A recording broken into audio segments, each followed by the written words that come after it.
Welcome back to the leading edge of integrative mental health. I'm your host, Lisa Dale Miller. Please review and subscribe to the Groundless Ground podcast on Apple Podcasts, Spotify, Stitcher, Google Podcasts, YouTube, radio.com, TuneIn, iHeartRadio, and of course find out more at groundlessground.com. I'm ready to go. How about you? Psychiatrist and consummate researcher Judd Brewer once again disrupts conventional framing of mental health disorders and their treatment. And this time, the target is anxiety. Dr. Judd says you cannot think your way out of anxiety, because anxiety is actually a habit loop, an unrewarding reward that experientially and neurobiologically mirrors addiction. Judd unpacks this brilliant and effective revisioning of anxiety and his radically beautiful treatment model, both of which are featured in his New York Times best-selling new book, Unwinding Anxiety. Then, Judd and I switch gears and discuss the intersection of meditation research and psychedelic research, how these treatment models can complement each other, and what top academic psychedelic researchers are learning from seasoned meditation researchers like Judd. This jam-packed episode delighted us both, and we expect you too will love being along for the ride. So first off, it's great to be back. You have written everything I say all day long in the room to my patients with anxiety. So now all I have to do is just give them the book. Well, that's very kind to hear. So your new book, Unwinding Anxiety, sort of goes along with the Unwinding Anxiety app. What we're going to do today is introduce a model most psychotherapists do not introduce to their patients. Thank you for letting me run with this. I wonder if it's helpful just to start with a tiny bit of background that kind of prompted this. Well, I certainly write about my own anxiety in the book, but that was mostly related to panic attacks and how I worked with them. But this whole project came about from me having anxiety with how to help my patients with anxiety. Because as a physician, I'm trained in medical school and residency to prescribe medications. And there's this term, number needed to treat, which gives us a quick and a dirty estimate of how well something works. And for medications, that number is 5.2, meaning that, I have to treat 5 patients before one person shows a significant benefit. So not only was I playing the anxiety lottery, right, or the medication lottery, I didn't know which one was going to benefit. What was I going to do with the other 80%? Give them something that actually works. So I had to go find that. And, ironically, this put a bug in my ear, especially because I've had people so we have this eating program called Eat Right Now. This is for emotional and stress eating. And we've been studying it. And somebody said, I'm realizing that my stress eating is driven by anxiety. Can you make a program for anxiety? And that really put a bug in my ear because I was thinking, I generally prescribe medications, but I get it, like how can we treat anxiety? So ironically, this took me back all the way back to the 1980s as I was going back through the literature to see what it was I'd missed in medical school. Was there some class I slept through? Was there something in residency that I missed? Maybe Yale's not that great of a residency program. Knowing you, I think you missed nothing. So here's the thing, 1980s, okay, let's set the scene. The Rolling Stones are singing songs like Mother's Little Helper, right? Indeed. Which is all about benzodiazepines because that's how much they are being prescribed. They're being prescribed like candy. The medication industry was all excited because Prozac had first been developed. They were heralding this as a safe antidepressant medication, and then people started using it for anxiety. And they were ignoring folks like Thomas Borkovec, who's this researcher at Penn State, who put forward this crazy notion that maybe anxiety could be driven like any other habit. And when I found that literature, I had this aha moment because I was thinking, I've never thought about thinking of anxiety or even treating it as a habit, but I know something about habits. My lab's been studying this for decades. So as a researcher, I was thinking, well, let's study this. As a clinician, I was thinking, well, let's develop a program and see how well it works. So we put together this app, Unwinding Anxiety app that you'd mentioned, and really based it on the premise that anxiety gets driven like a habit. And particularly, we did the research. We wanted to see how well it worked. So recently, we just published a paper on anxious physicians where we found a 57% reduction in clinically validated anxiety scores. We did a paper that we're just about that's right now under peer review, where we did a study with people with generalized anxiety disorder, and we got a 67% reduction. And here we could calculate the number needed to treat. So if you remember from medications, it's 5.2, 5 people, 1 person benefits. In this study, it was 1.6. Wow. Boom. We could look at the mechanism and all that stuff, but the mechanism isn't as important to my patients. They just want something that works. So when we found those and we were getting mechanism, and I was starting to see over and over that the people were actually following a pretty general process, that's when I decided to write this book so that anybody could read about it, understand how their mind works, and hopefully work with their own minds to overcome, habits ranging from anxiety to procrastination to even overeating. So I just want to reiterate for everybody who's listening, this is radical because anxiety has been thought of as a mental health disorder. In fact, I've always experienced what my patients call anxiety as something they're convinced is easier to go to than just resting in whatever's actually arising. And even though the anxiety feels terrible, still the mind is habituated to this underlying structural belief that the present experience is much worse. I've never seen this written down the way you have done it. And I love the fact that you decided it's okay for people to think of this as a habit. Possibly for many people, I find it's actually an addiction. Their drug of choice is just living in anxiety world rather than just being in their actual life.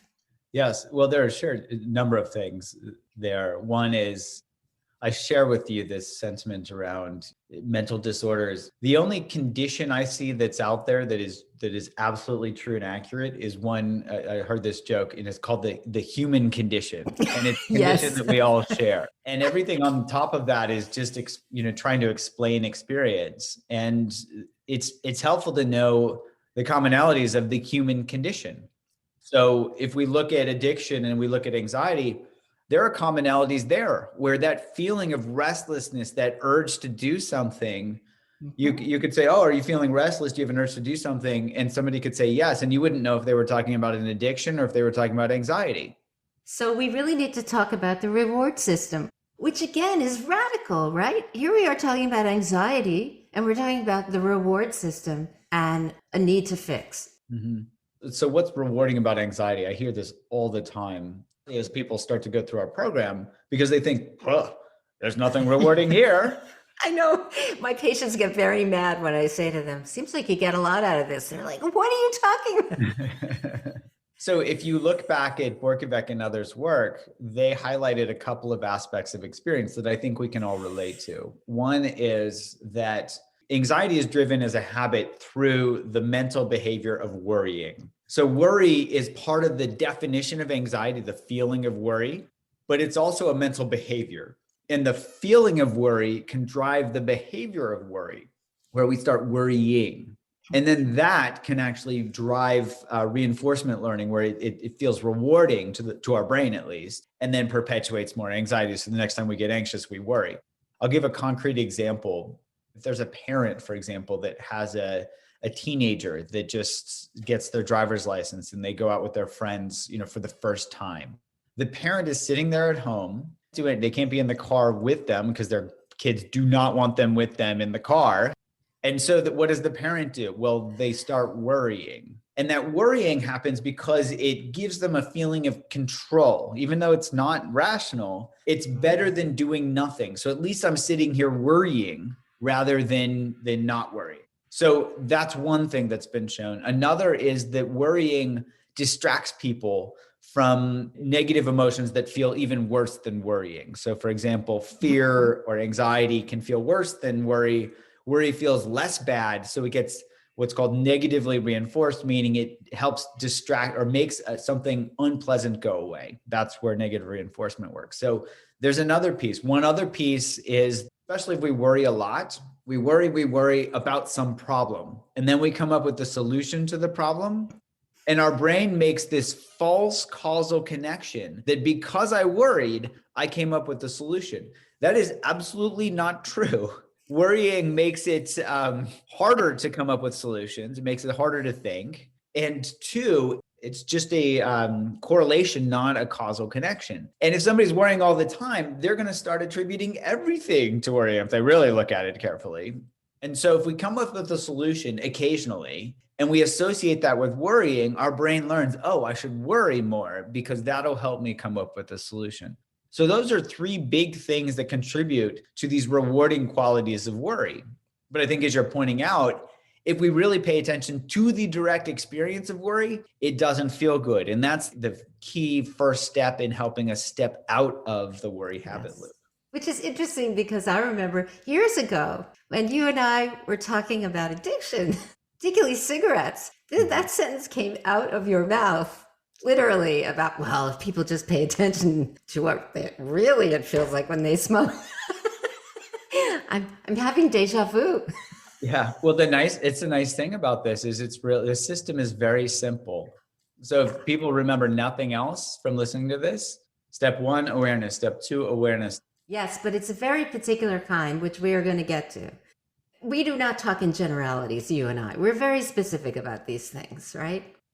We've been on the whole mindfulness journey for so long. There's a shift that I think we both have been making for a long time that maybe other people are starting to make. You know, I could see it in some of the things that you wrote in the book, but also some of the things that's even on the website for the book. Pointing people to, now that you have a different frame, now that you understand the thing you think is so terrible, in fact, is not so terrible if you actually hang out with it a little bit. This is sort of the crux of it.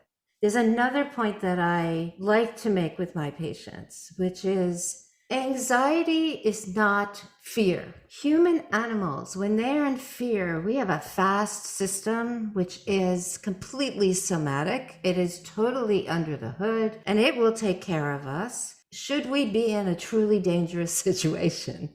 The problem with the habit of anxiety is that it's a false creation of danger and fear where there is none. Yes. I love the example. The parent who's sitting at home is using a small spectrum of possibility when they think about their child in the car, and it is only disaster.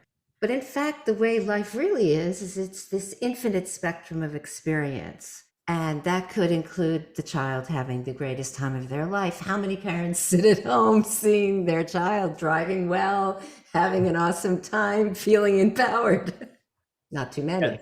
Right. And playing the radio as loud as they want, right? So that's part of it, I think. Yes, of course. Of course. People don't ruminate and they don't feel anxious about things going well. And most of the time, people don't actually imagine things going well. Yes. You know, that's really anxiety in a nutshell. And if you think of it, we can geek out about a little bit about this around how that's just building on our basic survival strategies, you know. Well, think of our body when it needs calories, our stomach rumbles and says, you know, hey, go get some food.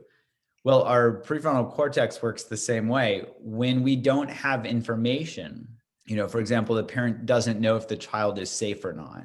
Our prefrontal cortex rumbles and it says, go get some information. If they had planted a tracker on their child and they see that they're traveling at the speed limit or whatever, they could probably artificially have some sense of information. They're like, okay, I'm rest assured they're driving on the highway. Hopefully that's not what parents are doing. They just have to sit there with the unknown. And so their brain starts spinning out with all those what if scenarios. What if she got in this accident? What if she got pulled over? Whatever. And those what ifs are totally false. They're making stuff up out of nothing in the sense that we don't know. We just don't know. And so instead of resting in that uncertainty, and saying, oh, there's uncertainty. And we go, oh no, worst case scenario. And that's what spins out into anxiety and worry. Well, that's not uncertainty. That's the certainty of failure. Uncertainty is actually anything can occur. Yes, I think that's a more accurate way of putting it.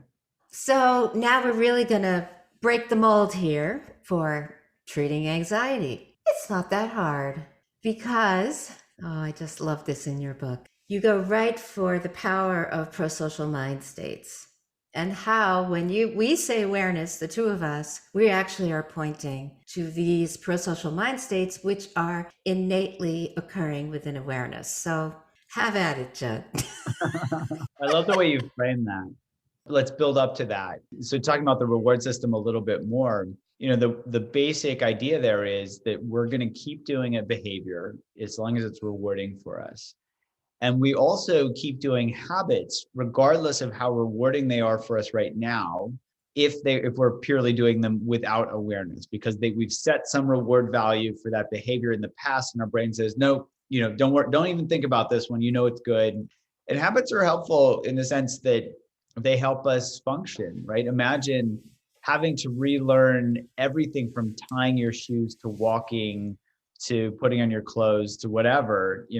We wouldn't make it past the end of the day every day because we'd be exhausted. So learning habits is a good thing. Yet when we learn a habit, say when we're a kid or whatever, like the chocolate cake tastes good or something like that. And then we're in middle age and our brain sees the cake and it says, oh, that's good. And we don't pay attention. We're just going to eat it. We might overeat. We might eat when we're not hungry, and we can get all these negative consequences. So we really have to bring awareness in this moment when we're doing something to see how rewarding the behavior is. And this can be really powerful. So for example, my lab just finished a study where with this Eat Right Now app, we had people pay attention as they overate. And within 10 to 15 times of somebody overeating, that reward value in their brain dropped below zero to the point where they changed their behavior to not overeating. So that's how powerful that is. That's how we can change habits. And as a card-carrying psychotherapist, that has nothing to do with our childhood, right? If you look at the mathematical equation for reward value, childhood is not one of the variables in that equation, but previous experience is. So we could have learned it, I think of it as set and forget. We learn a behavior, we forget about the details. I'm mentioning this because a lot of people, they're often looking, oh, what was it in my childhood that caused this? Well, there might've been something in childhood that caused it, but that doesn't matter right now because you're not in your childhood anymore. You're doing a behavior, and it's really important to pay attention to how rewarding it is right now. That's the background that leads us into these, as you're talking about, these prosocial mind states. So one, we need to help ourselves see how unrewarding these old behaviors are. So for example, worry, relatively straightforward for somebody to see, oh, worrying isn't getting me anywhere and it's actually making me more anxious. Yet they do have to pay attention and help their brain see that very clearly so they become disenchanted with it. They can't just tell themselves, oh, worrying isn't good for me, I should stop worrying. It's really about feeling into their direct experience and asking, what am I getting from this when I'm worrying? Oh, it's not fixing the problem. It's not keeping my family safe. So we become disenchanted. Then we can bring in, and this is the whole third part of my book, I talk about a number of ways that we can bring in the BBO, the bigger, better offer. If our brain is going to do behaviors based on how rewarding they are, let's give our brains something that's rewarding, and something that's rewarding in not just a dopamine-driven way that gets us addicted to that thing. For example, if somebody's anxious and they start eating as stress relief, it doesn't fix the root cause of the anxiety, and it sets up the habit of stress eating, which is also tends to be problematic. So here, it's not just about finding anything that's better. It's about finding something that is intrinsically different and more rewarding. And I say intrinsically different because I'm going to talk about an experiment. It might seem obvious to everybody, but you have to do the science to prove that it's true. My lab looked at a bunch of different mind states and asked people to rate them in terms of a hierarchy. Which one's more rewarding? Okay. Not surprisingly, anxiety ranks pretty low, frustration ranks pretty low, anger ranks pretty low, kindness and curiosity and connection rank really, really high. We also asked at the same time, with each mind state separately, do they feel closed or do they feel open? Anxiety feels closed. Frustration feels closed down. We're frustrated. Curiosity, kindness, connection, they all feel open. So the open mind states feel better. They're more rewarding and they're intrinsically different. That open quality of experience is not addictive, right? We don't get addicted to being joyful. We don't get addicted to being curious. There's no drive there. It's just the intrinsic quality of the experience. Just to be very clear for folks, there are two different types of curiosity. There is one that can be a little more addictive than the other, deprivation, when we don't have information. So that probably falls into more of the addictive category. That's not the type of curiosity I'm talking about here. I'm talking about the joy of discovery, that open quality. You can read more about that in the book. If we tap into our direct experience and we see what is more rewarding, curiosity is that intrinsic quality of mindfulness. You think of it as this attitudinal quality that can come with awareness that is already intrinsically rewarding. So we don't have to look elsewhere, and we can inject it in the moments that we're anxious. So when we get anxious and we're closed down and contracted, we can get curious. Instead of going, oh no, what's causing me to be anxious? We can go, oh, there's anxiety. What does this feel like in my body? You can't be closed and open at the same time. They're binary opposites. If we inject that curiosity, we're already starting to open up. So there's an intrinsically rewarding behavior of being curious that is non-addictive. If you could bottle curiosity in a pill, that'd be a blockbuster. Let's be clear about the slight shift we're making here. In the old days, I think most of us would have prescribed on the little prescription pad some form of meditative practice to cultivate the capacity to have more of curiosity, interest, to make the mind more pliable. Are you saying formal practice is good and formal practice is not a necessary condition for unwinding anxiety? Yes, and I'm a little biased because I've been formally practicing for a number of decades. So with that disclaimer, yes, I think of formal meditation as a smaller circle within a larger circle of, let's say, awareness, or mindfulness is a term that people commonly use, but means different things to different people. Let's say that we can train ourselves to be aware and have that curious attitude. We don't have to formally meditate to do that. Formal meditation can help support that. I found myself, I was just banging my head against the meditation wall for years, for almost a decade, before I realized, oh, it's about curiosity. Oh, and then things opened up for me. So we can even be formally meditating like a good meditator and doing it and practicing in ways that aren't actually moving us forward. The larger circle, I think, that you're talking about here is we can be curiously aware any moment. But then people will say to me, well, if I get curious about my anxiety, isn't that just going to make me more anxious? I'm sure you've heard this before. Yes, this is a common thing that people run into. So that is something that their brain is saying, because our brains are set up, if something's unpleasant, make it go away. And so if they think about that intellectually, they think, well, anxiety feels bad. And if I pay attention to something bad, it's going to feel worse, right? That's an intellectual understanding. If people look at it experientially, remember, you can't be closed and open at the same time.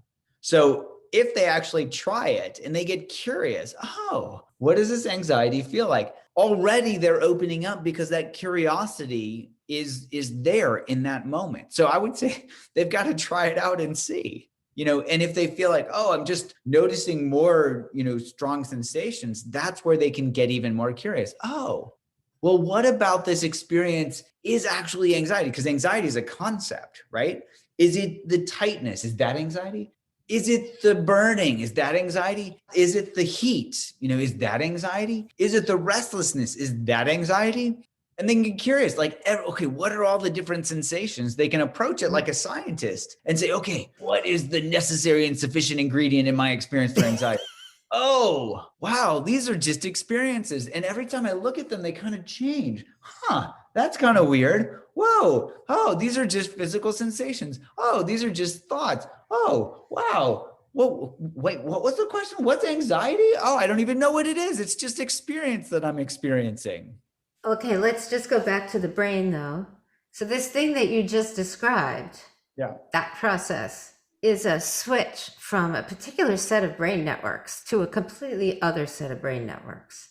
Am I wrong? Well, one thing that we've seen consistently is that one of these brain networks gets really quiet when we're meditating or when we're curious. And it's the same network that ironically gets activated when we're craving a substance or when we're worrying, that default mode network. It's a network of brain regions that's probably the most active brain network on an average, minute by minute basis. On average, this gets activated basically when we're not doing anything else. It's called the default mode network for that reason. It's what we default to. And it's activated when we're thinking about the past, when we're thinking about the future, when we're craving things, when we're worrying, when we're ruminating. And basically, anytime we're getting caught up in experience, this network is getting activated. And, my lab has shown, and others have now shown this as well, meditation deactivates the default mode network. Right. And there's, particularly with the people I work with, there's some quality of ego fixation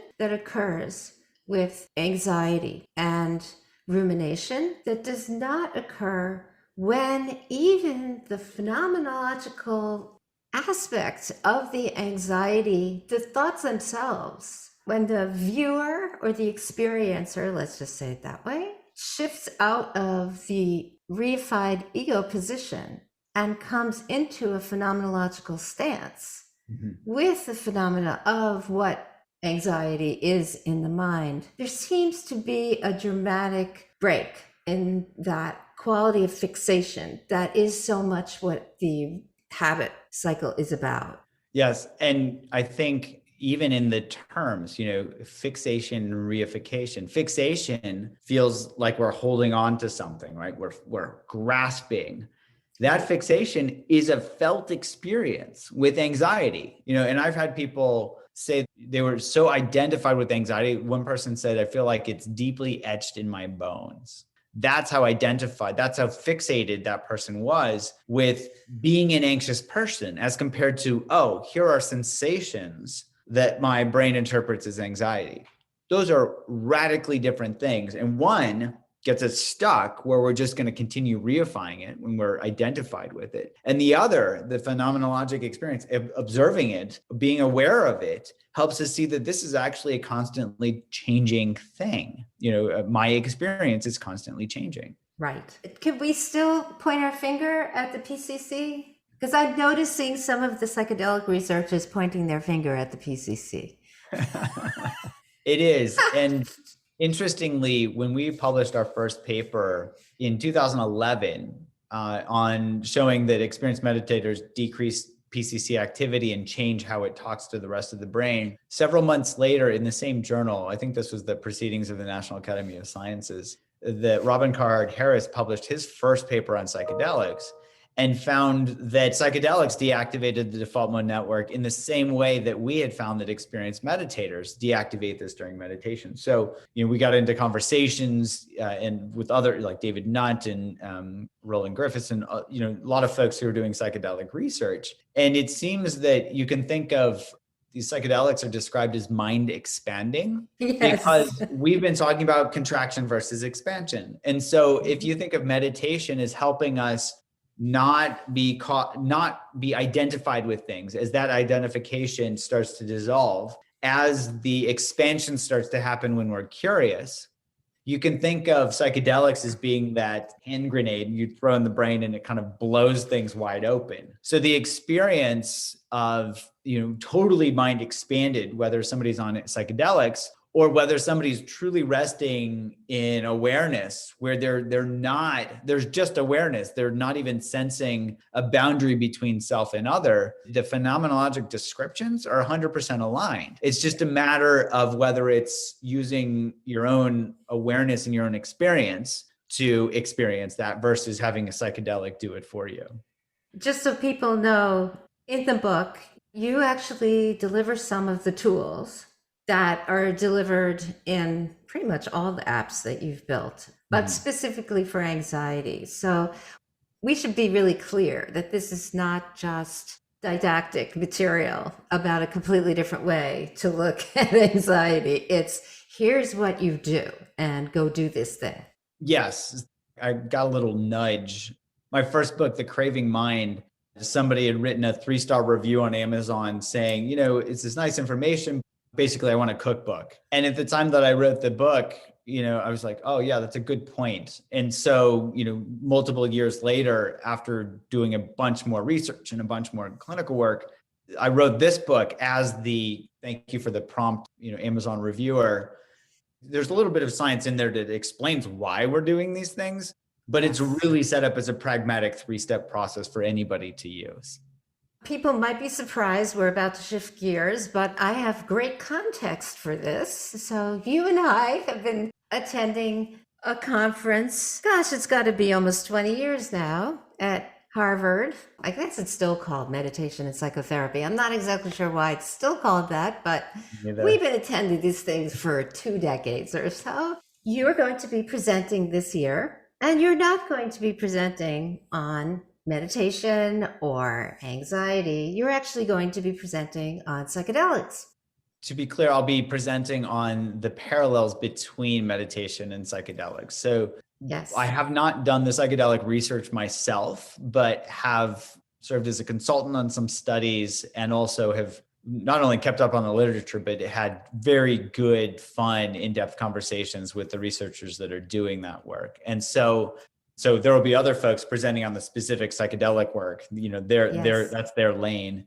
I'll be presenting on some of the theory of how meditation and psychedelics can work together, or are parallel, I should say. And also some of the mental processes, like kind of bringing this into the real world clinic. Like, it's great to see things change in the brain with psychedelics, but what does this actually mean? And how could we potentially even train it? That's the piece that I'll be focusing on, because as you and I talked about, the overlaps are really fascinating. And are psychedelics curiosity in a bottle? No, they're not, unfortunately. Because you can be curious while you drive, but I would not recommend trying to drive when you're totally high on mushrooms. Not recommended. I think we can learn a lot from psychedelics. So one thing I think we can learn is what it feels like to be expanded. I think we've all had those experiences, but we don't tag them. So I think psychedelics can give us a sense of what it's like to blow the doors off our mind in that sense. And then I think meditation or mindfulness, mental training, can train us to move in that direction ourselves so that we can be curious while operating heavy machinery. Right. And I think we could both say that altered states, quote unquote, have always been a signature part of any of the meditative vehicles that anybody might avail themselves of that actually are useful meditative vehicles. Let's put it that way. The yogic tradition, the Buddhist tradition, the receptors are in the brain. If you do certain things to the receptors, the brain responds certain ways, and plants can do that. And any kind of specific meditative practice can do this as well. Yes? It begs the question, why are these considered altered states? The slightly longer answer to that would be, isn't it interesting that we call these altered states? And certainly, yes, if somebody is just taking DMT or something, I think there's probably a lot of altering that's going on there that's not normal, it's super physiologic, let's say.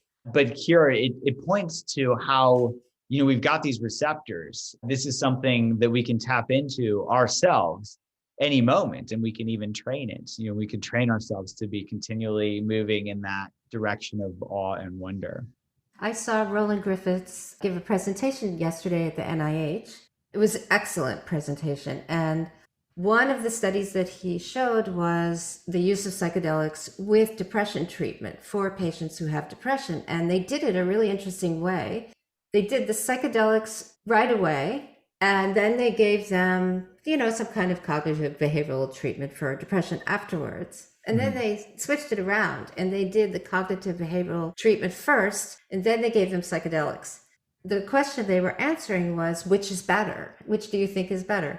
Well, I think psychedelics can open the mind to being more plastic to learning things or changing old habits. So I would guess that if you start with the psychedelics, it's going to make the mind fertile ground. It's like tilling the ground for being able to utilize concepts in ways that our minds have not been used to doing it. So that it wouldn't surprise me at all that it would go psychedelics, then cognitive behavioral therapy. Is that what he found? It was an incredible difference. And the difference lasted even at 8 weeks, which was really interesting. And the other interesting thing was in this particular study, they did 2 psychedelic sessions and they also used different dose. As you can imagine, the higher dose had better outcome because, as you said, the brain explodes and, all these new connections get made, which of course for depressive people is very helpful when the brain gets kind of out of its depressive habit. So they found that just 1 session was actually enough.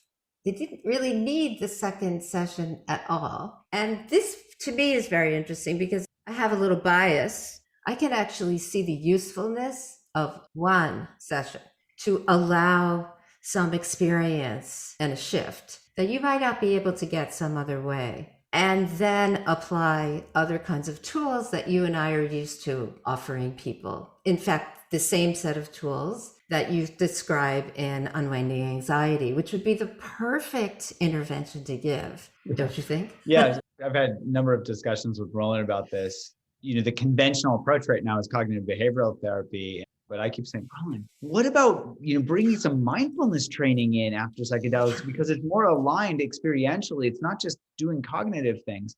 I would hope that some folks out there are doing that, but the alignment there is unmistakable. And I agree with you. Somebody wants to bake cake and they're like, well, I'm not sure I want to bake cake. You give them a taste. You help their brain see what it feels like to be mind expanded. And then not only are they motivated to get there, they know what direction to move in. They now can start getting the recipe together. And part of the recipe is their own direct experience, kind of as a knowing what it's like to be mind expanded is that signpost that can say, okay, that's the direction. And then the ingredients are really bringing together the conditions that help them move there. And so, for example, curiosity. And if we can use curiosity and see, oh, curiosity actually moves me in the direction of expansion. Oh, curiosity feels good. It starts to be self-perpetuating itself, and then game on, more and more curiosity. And then you can add in other ingredients like these other prosocials that you're talking about. Kindness. Oh, kindness feels pretty good too. It's also mind expanding. What else is out there that helps me expand my mind? Oh, not getting attached to views. Oh, if I'm arguing with somebody about politics, is that causing suffering for both of us? Yes. Oh, maybe that's an anti-ingredient for moving in this direction. What's it feel like to be connected with that person? Even just to really, truly try to understand their perspective if they have a different view. Oh, that feels so much better. Oh, it doesn't even matter as much what their view is. I can view them as a human. Oh, wait, we share this condition, the human condition. There it is. Exactly. I can feel how this conversation that you and I are having today, it just seems like all conversations we've been having for so many years are all kind of coming together. What you just said, I suddenly had the sense of this might be the moment really to create an intervention around ethics, to marry ethical conduct with the skills for awe, curiosity, openness, compassion, kindness, to really build something clinical that also includes the ethical component. Yeah, I like that. Well, I'm thinking, curiosity and kindness, they have a built-in ethical quality to them because it feels better to be kind than unkind. I love Abraham Lincoln quote where he says, when I do good, I feel good. When I do bad, I feel bad. And that's my religion. He was talking about reward-based learning. It feels better to be kind than to be mean. And I wrote a whole chapter in my Craving Mind book about that. So I think there's an intrinsically rewarding quality to behaving ethically. And if we bring, again, it comes back to this awareness thing. If we bring awareness in when we're mean to somebody and we compare that to what it's like when we're nice to somebody, our brains will naturally move in that direction. My hypothesis is that there is an intrinsic ethical quality to these things, right? And so things that are expanding, because that expansion is actually part of the connection that we feel with each other. We tend not to harm ourselves If we really feel the connection with everyone else, why would we harm others if they are part of us, if we're all connected? Exactly. And in some way, the plant medicines, there's certain ones, they have this quality because the plants have a wisdom of connection. The plant medicines tend to sort of let humans experience in a different way than we experience it. We're tribal animals, so mostly when we think about connection, we just think with humans. We don't really think with all existent phenomena. Yeah. I'll be clear, I am actually not telling people to do substances. I am not a big fan. However, now we're going to do a little lightning round because we're coming up on our hard stop here. It appears as though most of the labs who have been assiduously studying meditation for decades are shifting to studying psychedelics. And is this a good thing? I think studying things in general is good. Myopically only studying one thing will tend to lead us into dead ends. So really keeping research open and looking at connections rather than, because if we only study one thing and then we get attached to a viewer like, oh, this is the answer, just like meditation, like this meditation versus this meditation, which one's, and then you get people fighting again. Oh, psychedelics versus this. Oh, psychedelics are the only way to go.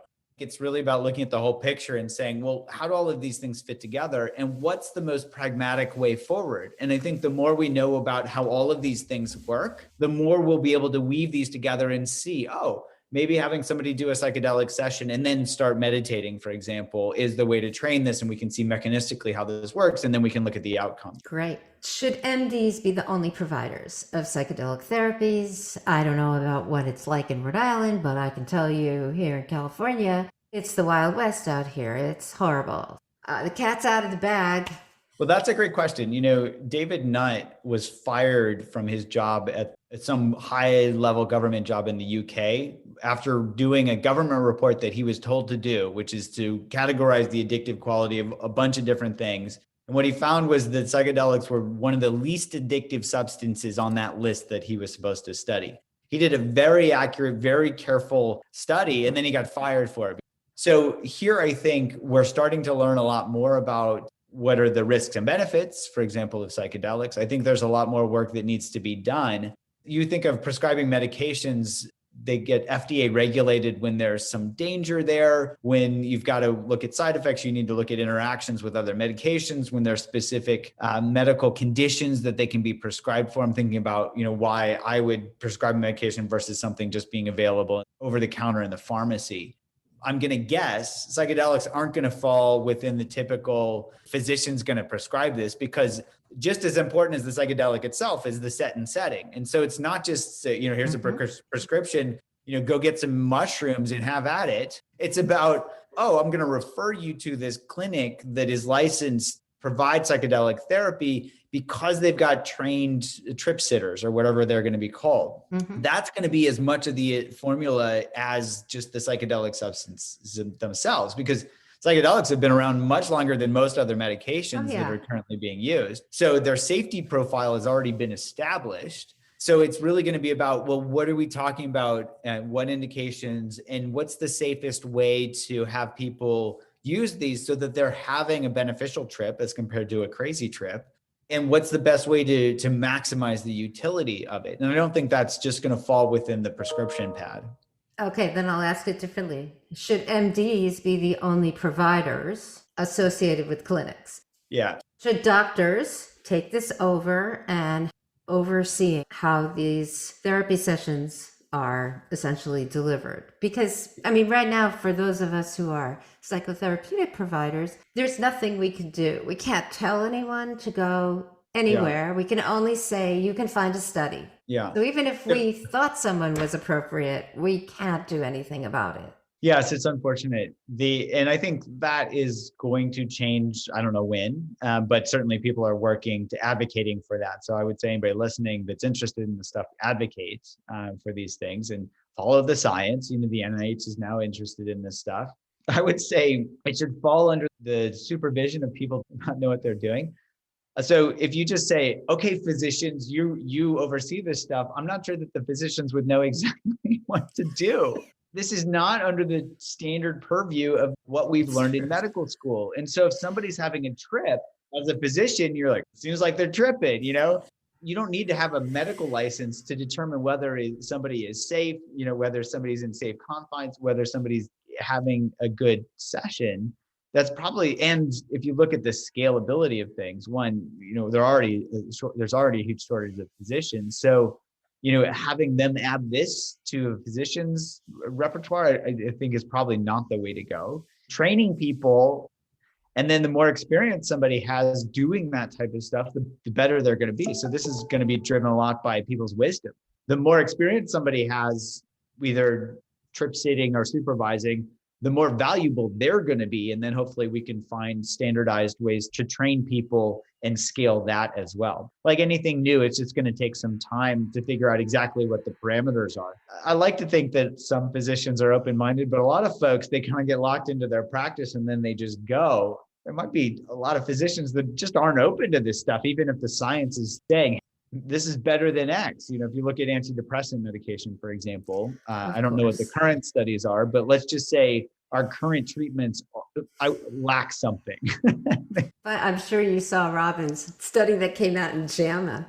Psychedelics weren't any better than Lexapro, but there were 12 measures which JAMA refused to have them really put any attention on, because the study was to look at the substances as opposed to each other. There were 12 other measures in which things happened that never happened on Lexapro for people that increased well-being. But of course, that wasn't what the study was about. So I think that's a great example of maybe not creating such a good study, because there was good information there, but the outcome of the study didn't show any difference. But I think this highlights how, whether it's psychedelics or anything else, if we can really understand these mechanisms, right? If we can really understand how our minds work, then we can learn to work with the mind. And the conventional medications, conventional medications for anxiety, if you look at benzodiazepines, they're no longer first-line treatment because of their addictive potential and all this other stuff. They don't actually help people work with their minds. If we can target the core mechanism, like habit formation or reward learning, that's something, for example, with anxiety, that we can actually train anybody to use. We can train people to use their own minds. And that's the most powerful drug of all, is our own mind. So let's train that. I agree. And this is a beautiful way for us to end, is to double back to our prescription, which is you don't need a drug of any kind, because your mind has the capacity to do everything you want it to be doing, to create openness and wisdom. It's all there. Thank you so much, Judd. There's nobody like you, really, out there. You have mastered the capacity to do research and translate it into actual practice that works. You are a treasure. Thank you so, so much. Well, thank you. This has been a really wonderful conversation. Thanks for listening to today's show. To get in touch, please visit groundlessground.com. Let's dedicate our efforts to the healing of our planet and all its inhabitants. See you next time on the Groundless Ground.